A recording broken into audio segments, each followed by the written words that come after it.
Hello friends, myself Dr. Ruchika Garg, Associate Professor. So today we'll be discussing certain myths about protein. So how much protein we require, what is the and from what sources we should eat. So the daily amount of protein required is about 1 to 1.5 grams per kilogram body weight according to your ideal body weight.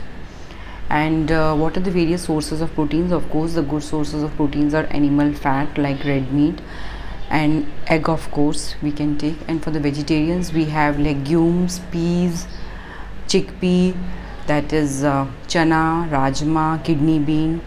And we also have the good sources are the milk and the dairy products like cheese, hung curd, and paneer and curd. So what are the signs and symptoms of protein deficiency? If you are deficient in proteins, you will be having insomnia, difficulty in sleeping, difficulty in concentrating, difficulty in losing weight, because if you are more on a carbohydrate diet, then your body, carbohydrates are the source of energy. If your body keeps on receiving energy constantly, you will not go into a fat burning mode. And you are not the other symptoms of protein deficiency are low immunity, like you fall ill spontaneously and very frequently. Then you are not able to lose weight. Then in perimenopausal and menopausal women, that is women who are about to lose their periods and who have lost their periods, it's difficult to lose weight if you are protein deficient. Also there you have more chances of muscle injury during your exercise workout, like frozen shoulders, and you don't have much exercise stamina because of protein deficiency, and you have more of a belly fat because in our Indian diet we are eating most of the time carbohydrates. Our roti, chapati, paranthas, puris, chole bhature, they all are even potatoes, sweet potatoes, they are all good sources of carbohydrates. That's why when we get an ultrasound done in an Indian patient, most of them have a fatty liver, and also we have our belly size is more. We have an abdominal fat obesity tendency. Also, India is the diabetic capital of the world. So these are the sources of protein. Now we have discussed the signs of protein, this thing. Now there are certain myths that excessive protein consumption might lead to kidney diseases, increased uric acids.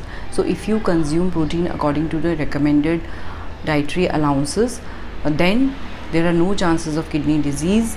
And only if your kidneys are not functioning previously, then you put a heavy protein load, then you might be at risk.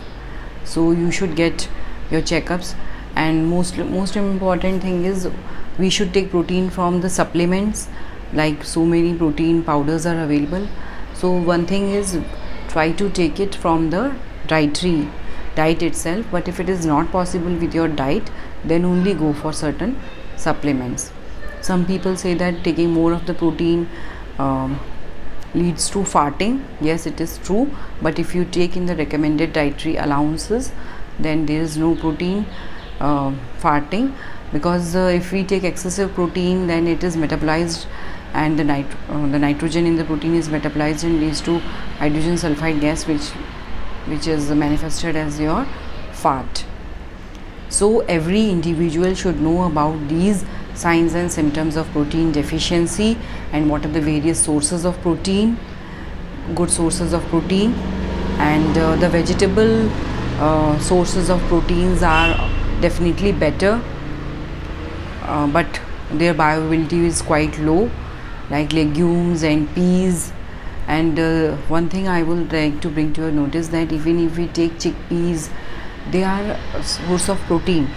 In 100 grams of chickpea, and especially in kidney bean or rajma, or in this thing chole, there is only 100 grams, 10 grams is protein and 22 to 28 grams of carbohydrates.